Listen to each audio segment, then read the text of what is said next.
దగ్గరకి ఇవన్నీ కూడా మనకు అప్పుడు రావడం మొదలుపెట్టి అంతకుముందు కొత్త గొప్ప గాథలు ఉన్నాయి, కానీ ఆ గాథ వేరు ఈ కథ వేరు. సో ఇట్లాగా మనకు కొత్త కొత్త ప్రక్రియలన్నీ కూడా మనకు వచ్చాయి. ఈ కొత్త ప్రక్రియలన్నీ కూడా అందరూ అందిపుచ్చుకున్నారు. పూర్వకాలం నుంచి కూడా ఉన్నటువంటి ప్రాచీన కవులనే తీసుకోవాలి మనం, ప్రాచీన రచయిత విశ్వనాథ సత్యనారాయణ గారి దగ్గర నుంచి తీసుకోవాలి మనం. ఆయన చేయనటువంటి ప్రక్రియ లేదు, శతాధిక గ్రంథకర్త ఆయన.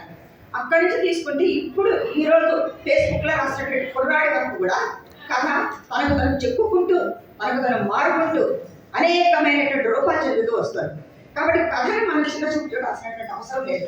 ఎందుకని మాట చెప్తున్నారంటే, మా ప్రొఫెసర్స్ ఉన్నారు, వాళ్ళు అంటారు నువ్వు బాగా ఓడిపోయి చదువుకున్నావు, గట్టిగా చదువుకున్నావు, నువ్వెందుకు ఎప్పుడు కథ నవల వీటిని పట్టుకొని ఉంటావు, నువ్వు ఓడిపోయి వచ్చి రాయొచ్చు కదా అన్నారు.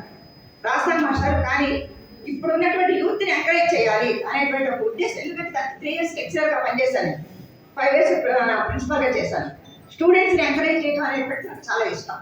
కాబట్టి రాయండి రాయలేదు. నిన్న నాకు ఒక కాసేపు ట్రైన్లో కూర్చున్న ఒక అమ్మాయి తెలుగు చేశాట, కాసేపు మాట్లాడితే అమ్మాయి నాకు చెప్పినంత కాగితం మీద పెట్టాలి, కాగితం మీద పెట్టండి, అదే జీవిత చరిత్ర అవుతుంది, అదే రేపు నాకు కథగా మారచ్చు. మనిషి జీవితానికి మించిన కథ ఏదీ లేదు. ఊహాలోకంలో ఉండేటువంటి కథలన్నీ కూడా ప్రబంధాలు ఉన్నటువంటి మనందరం ఊహాలోకంలో ఉన్నారు. విష్ణుశాస్త్రి గారి ఊరవసి ఊహాప్రేయసి, ఎంకి నాయుడు బాబులు, నండూరి సుబ్బారావు గారు, ఇవన్నీ కూడా ఊహాలోకంలో ఉండి ఆనందించడానికి సరిపోయింది. కానీ ఇప్పుడు సమస్య, ఈనాడు సమాజంలో అనేకమైన సమస్యల గురించి మనం రాస్తూ ఉంటాం. ఈ సమస్యలు రాయాలి, తప్పనిసరిగా రాయాలి, రాస్తే కానీ ప్రజలందరికీ తెలియవు.